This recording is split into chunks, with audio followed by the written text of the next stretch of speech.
안녕하세요. 요약 뉴스레터입니다. 지금부터 2025년 5월 1일 목요일 주요 뉴스를 간추려서 구독자님들께 전해드릴게요. 전 세계를 무대로 활약하는 블랙핑크 제니. 그녀의 화려한 무대 뒤에는 언제나 조용히 딸을 지켜보는 어머니가 있었습니다. 코첼라 무대를 마치고 내려온 제니를 향해 어머니는 망설임 없이 다가가 노출이 있는 의상을 모자로 가려줬습니다. 혹시나 팬들의 카메라에 담긴 딸의 모습이 걱정됐던 거죠. 제니는 그런 엄마를 꼭 끌어안으며 다정하게 걸어갔고 그 순간은 영상으로 퍼지며 팬들의 감동을 자아냈습니다. 엄마 사랑해라는 한마디는 수많은 박수를 이끌어냈습니다. 한편 SBS 꼬리에 꼬리를 무는 그날 이야기에서는 색다른 가족의 이야기가 전해졌습니다. 배우 임세미가 첫 출연 소감을 밝히며 지난해 방송에 출연했던 형사 임만규가 자신의 아버지임을 밝혀 모두를 놀라게 했습니다. 피해자를 딸처럼 돌봤던 아버지의 선행은 이미 큰 화제를 모은 바 있었죠. 이번 방송은 꿈의 직장 속 수상한 비밀이라는 주제로 1970년대 여공들의 노조 투쟁과 인권 유린의 실태를 되짚으며 보는 이들의 마음을 무겁게 했습니다. 그리고 오랜만에 대중 앞에 선 성유리. 홈쇼핑 방송을 통해 복귀하며 45세의 나이에도 여전히 30대처럼 보이는 동안 미모로 화제를 모았습니다. 그녀는 남편의 법정 구속 이후 4개월 만에 활동을 재개했는데요. 많은 팬들이 응원의 메시지를 보내고 있습니다. 또 다른 이야기의 주인공은 김대호 아나운서. 방송 나래식에 출연해 프리선언 이후 억대 계약금과 대출 전액 상환 소식을 전했습니다. 특히 퇴직금보다 더 많은 계약금 액수에 놀란 적도 있지만 이제는 어머니 차를 바꿔드릴 여유도 생겼다며 웃음을 지었습니다. 소탈한 그의 태도는 여전히 많은 시청자들의 호감을 얻고 있습니다. 연애 예능 나는 솔로에서는 26기 출연자 영수가 화제를 모았습니다.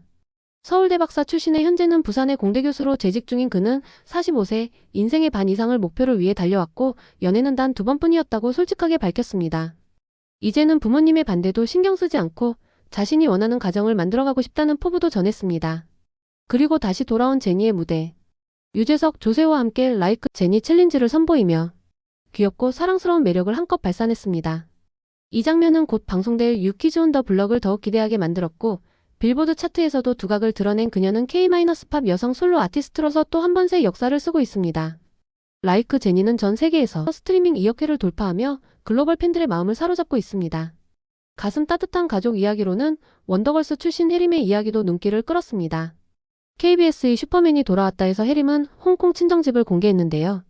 겉보기엔 고급 아파트지만 과거엔 화장실에서 요리를 해야 했던 시절도 있었다고 털어놓았습니다.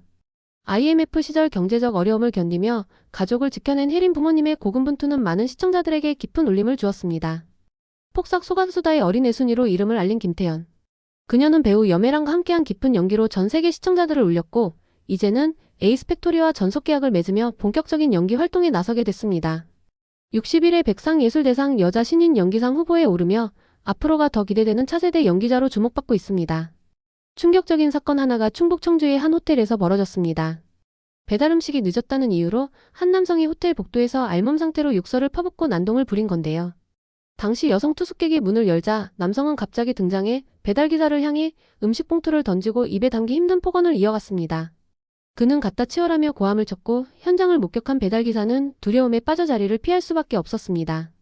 그러나 경찰은 피해자 외에 다른 사람이 없고 신체 접촉이 없었다는 이유로 문제 삼기 어렵다고 밝혔습니다. 이 사건은 많은 이들에게 공분을 불러일으키고 있습니다. 또 다른 문제적 인물 미국 국적 유튜버 조니 소말리 한국을 비하하고 사회적 규범을 짓밟는 행위를 지속해온 그는 평화의 소녀상에 입맞춤을 하고 상의를 벗고 춤을 추며 추태를 일삼았습니다. 편의점에선 술을 마시고 소란을 피우고 라면, 국물을 붓거나 시민에게 면발을 던지는 행위도 벌였습니다. 그는 지난 3월 첫 공판에 1시간이나 늦게 도착했고 태도 또한 성실하지 않았습니다. 전문가들은 반복되는 민폐 콘텐츠가 사회를 조롱하는 행위라며 강력한 처벌과 출국 조치가 필요하다고 강조했습니다. 이제 희소식도 전해드릴게요. 근로자녀 장려금 신청이 시작됐습니다. 오는 6월 2일까지 정기분 신청을 받으며 올해는 무려 340만 가구가 평균 110만 원의 장려금을 받을 수 있을 것으로 예상됩니다. 특히 맞벌이 가구의 소득 기준이 완화돼 더 많은 가구가 혜택을 받을 수 있게 되었죠. 신청 대상자는 모바일 안내문, 서명 QR코드 또는 홈택스를 통해 간편하게 신청할 수 있습니다. 잊지 말고 기한 내에 꼭 신청하시길 바랍니다. 그리고 해외에서 날아든 황당한 이야기 하나. 말레이시아에서 BMW 중고차를 사려던 한 여성이 돈이 부족하자 성관계를 대가로 제안했다는 사실이 알려졌습니다.